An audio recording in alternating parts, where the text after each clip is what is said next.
Kali ini kelompok kita akan menampilkan review film Imperfect sebagai penugasan UTS mata kuliah pada etik psikologi.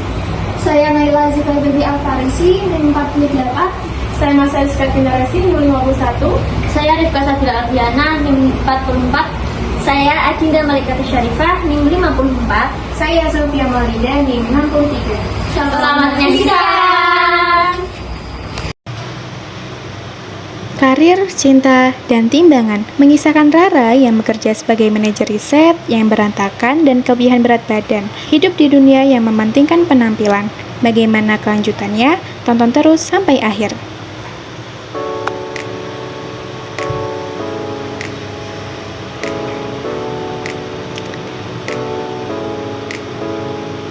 Apabila ditanyakan kepada setiap orang kriteria wanita cantik dan mempesona, sebagian besar pasti akan mengatakan yang kulitnya putih, mulus, wajah tanpa jerawat, hidung mancung, dan juga langsing. Standar wanita cantik yang seperti inilah yang membuat kebanyakan wanita tidak percaya diri atas tubuhnya. Ketidakpercayaan diri itu kemudian berdampak terhadap perkembangan diri dan mental, membuat seseorang insecure, lalu melakukan berbagai upaya untuk meraih idealitas yang ia bayangkan. Terkadang, upaya tersebut malah berujung pada kecenderungan untuk menyakiti diri sendiri. Tidak berhenti di situ, tubuh yang tidak cantik terkadang juga akan mendapat komentar negatif dan body shaming-nya. Akhirnya, akan makin berdampak pada psikologis. Ternyata, efek buruk dari standar kecantikan yang berlaku di masyarakat ini sangat banyak dan tentu saja dapat menyebabkan seseorang menjadi insecure terhadap dirinya sendiri. Insecure adalah rasa tidak aman atau rasa takut yang disebabkan oleh ketidakpuasan dan ketidakyakinan akan kapasitas diri sendiri. Itulah isu yang diangkat dalam film Imperfect, Karir, Cinta, dan Timbangan. Rara yang diperankan oleh Jessica Mila menghadapi tantangan terkait citra tubuh dan penerimaan diri dalam masyarakat yang mengutamakan penampilan fisik. Standar kecantikan masyarakat membuat banyak wanita merasa tidak aman tentang tubuh mereka, berdampak pada kesehatan mental dan harga diri mereka. Film ini membandingkan Rara dengan Lulu, saudara perempuannya yang cantik, menunjukkan pengalaman berbeda dalam penerimaan diri dan penilaian masyarakat. Sedari kecil, ayah Rara mengajarinya pentingnya mencintai diri sendiri dan menemukan kebahagiaan dalam tubuhnya sendiri, meskipun ada tekanan eksternal. Setelah merasa diperlakukan tidak adil di tempat kerja, Rara terobsesi dengan diet dan kecantikan yang tidak sehat, menjauh dari jati dirinya yang sebenarnya. Obsesi ini menyebabkan perubahan signifikan dalam kepribadian Rara, memengaruhi hubungannya dengan orang-orang terkasih, termasuk Dika, pacarnya. Film ini menekankan bahwa kecantikan sejati tidak hanya ditentukan oleh penampilan, tetapi juga oleh karakter dan harga diri seseorang. Imperfect menggabungkan komedi dan drama, membuat tema yang menyentuh lebih dapat diterima dan menarik dari penonton. Narasi ini menggambarkan bahwa penerimaan diri adalah bagian penting dari pertumbuhan pribadi dan kesejahteraan emosional. Akhirnya, Imperfect menyampaikan pesan kuat tentang pentingnya mencintai diri sendiri terlebih dahulu untuk membangun hubungan bermakna dengan orang lain. Film ini menyampaikan penerimaan diri dan dampak standar kecantikan masyarakat terhadap identitas pribadi dan harga diri. Rara berjuang dengan harga diri yang rendah karena berat badan dan penampilannya, yang membuatnya merasa kurang dihargai dan terabaikan di lingkungan profesionalnya. Lulu, adik Rara yang mewakili kecantikan konvensional, menyoroti kontras antara penampilan mereka dan tekanan sosial yang mereka hadapi. Keinginan Rara untuk berubah dipicu ketika dia merasa diperlakukan tidak adil di tempat kerja, setelah seorang rekan kerja yang lebih muda dan lebih menarik dipromosikan di atasnya. Rara menjadi terobsesi dengan diet dan mengubah penampilannya yang berdampak negatif pada kepribadiannya dan hubungan dengan orang-orang terdekatnya. Rara menyadari bahwa nilainya tidak ditentukan oleh penampilan fisiknya, membawanya untuk menerima dirinya yang sebenarnya dan memprioritaskan kepribadiannya di atas standar masyarakat. Dika mewakili cinta dan penerimaan tanpa syarat. berlawanan dengan aspirasi dangkal Rara dan membantunya memahami bahwa kecantikan sejati terletak pada menjadi diri sendiri. Film ini menyoroti efek merusak dari standar kecantikan yang tidak realistis, menunjukkan bahwa hal tersebut dapat menyebabkan ketidakamanan, perilaku tidak sehat, dan konflik pribadi. Humor hadir sepanjang film untuk menyeimbangkan tema serius, memberikan momen ringan yang meningkatkan kedalaman emosional dan keterhubungan pengalaman karakter. Film Imperfect merupakan film yang mengangkat isu bullying dan body shaming. Meskipun isu yang dibawakan terbilang cukup berbobot, film ini dikemas dengan genre komedi percintaan sehingga tidak membutuhkan keseriusan yang tinggi ketika menonton.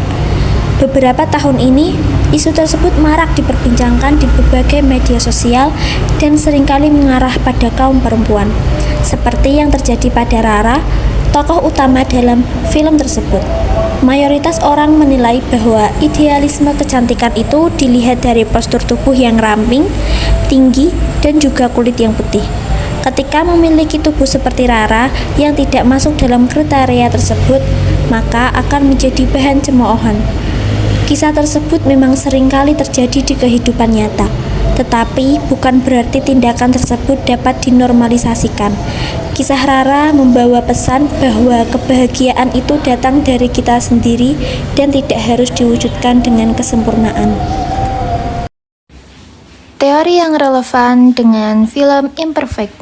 Teori pertama, teori perilaku sosial atau social learning theory. Menurut teori perilaku sosial oleh Albert Bandura, anak-anak belajar melalui observasi dan imitasi perilaku orang lain.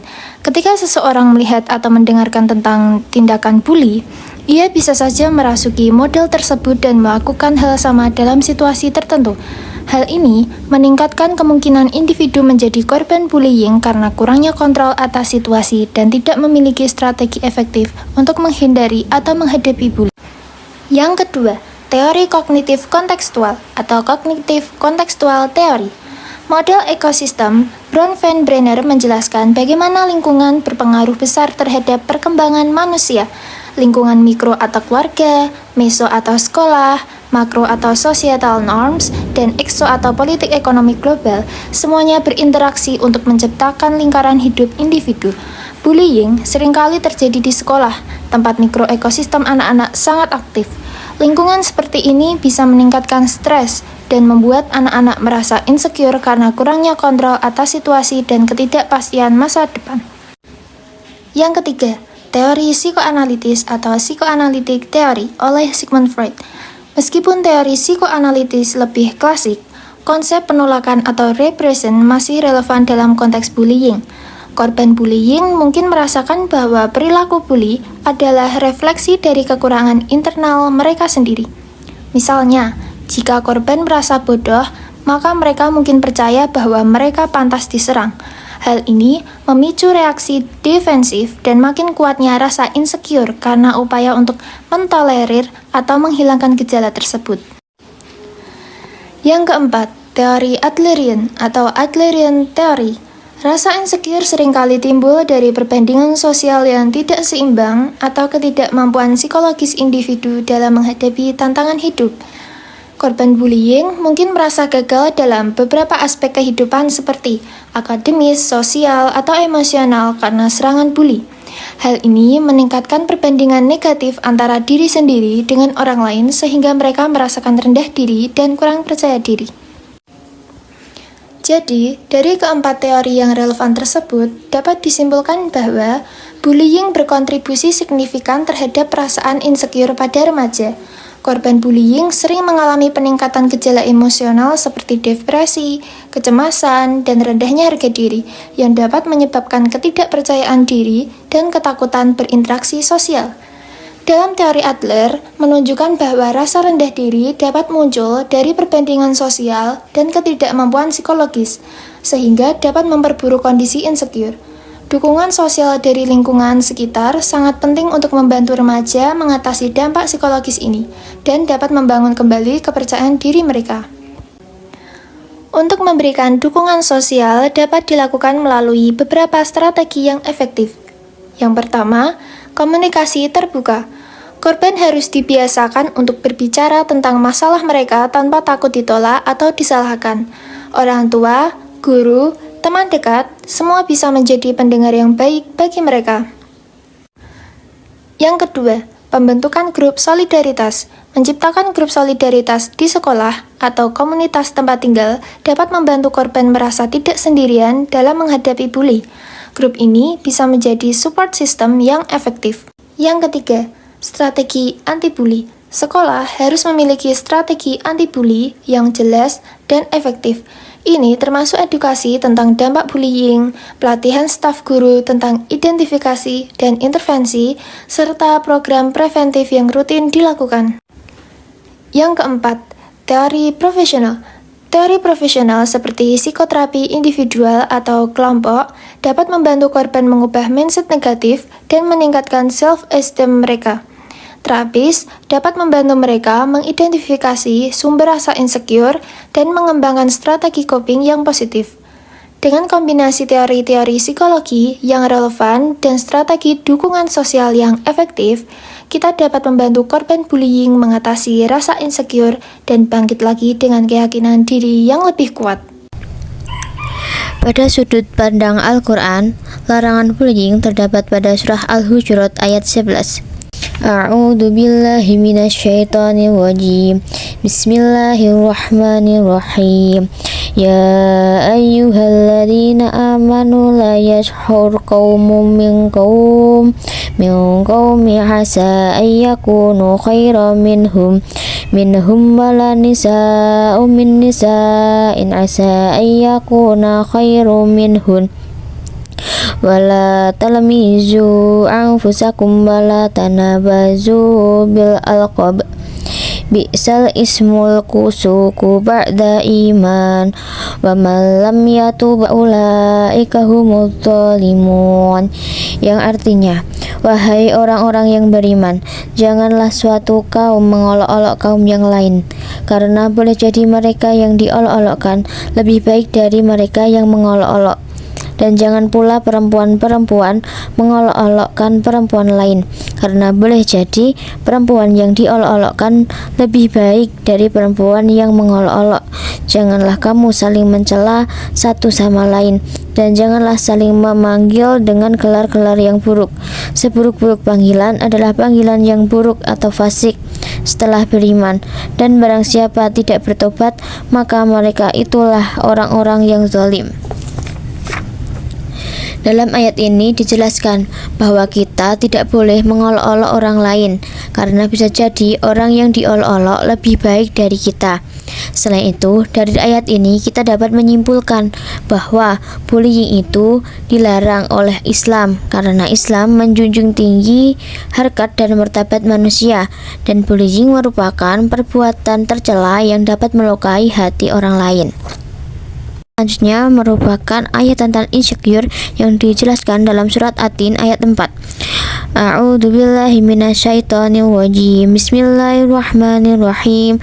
Laqad khalaqnal insana fi ahsani taqwim, yang artinya, sungguh kami telah menciptakan manusia dalam bentuk yang sebaik-baiknya.